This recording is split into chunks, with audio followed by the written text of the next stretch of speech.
ਮਾਮਲਾ ਕੀ ਹੈ? ਮਾਮਲਾ ਸਰ ਪਾਣੀ ਆਇਆ ਉੱਚੀ ਉੱਚੀ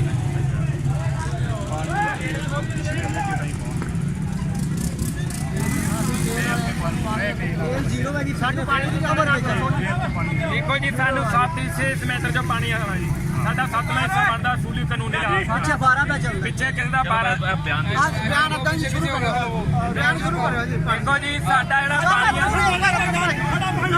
ਪਾਣੀ ਆਇਆ ਹੈਗਾ ਜੀ ਹਾਲੇ ਪਾਣੀ ਨਹਿਰ ਚ ਪੂਰਾ ਨਹੀਂ ਚੱਲ ਰਿਹਾ ਪਿੱਛੋਂ ਹੈਡ ਤੋਂ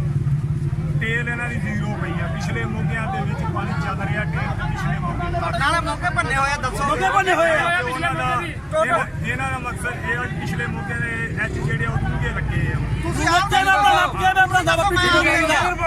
ਨੇ ਆਪ ਦੇਖੇ ਆਪ ਰਿਪੋਰਟ ਇਹਦਾ ਸਬੂਤ ਦੇ ਰਿਹਾ ਵਾ ਜੀ ਰਿਪੋਰਟ ਦੇ ਰਿਹਾ ਜੀ ਰਿਪੋਰਟ ਦੇ ਰਿਹਾ ਇਹਨਾਂ ਨੂੰ ਦੱਸੋ ਬਕਾਇਦਾ ਸਬੂਤ ਹੈਗਾ ਇਹ ਲੱਗਿਆ ਭੰਨੇ ਹੋਏ ਆ ਦੱਸੋ ਟੁੱਟੇ ਗਲਤ ਲੱਗੇ ਆ ਗੰਦ ਲੱਗੇ ਸਾਡਾ ਪਾਣੀ ਬੰਦੇ ਆ ਪਾਣੀ ਹੈ ਨਹੀਂ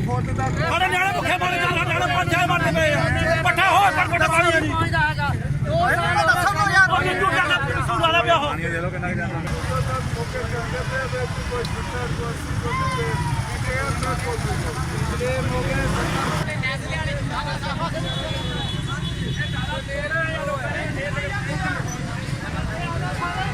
ਆ ਪਾਣੀ ਜਿਹੜਾ ਜਾਂਦਾ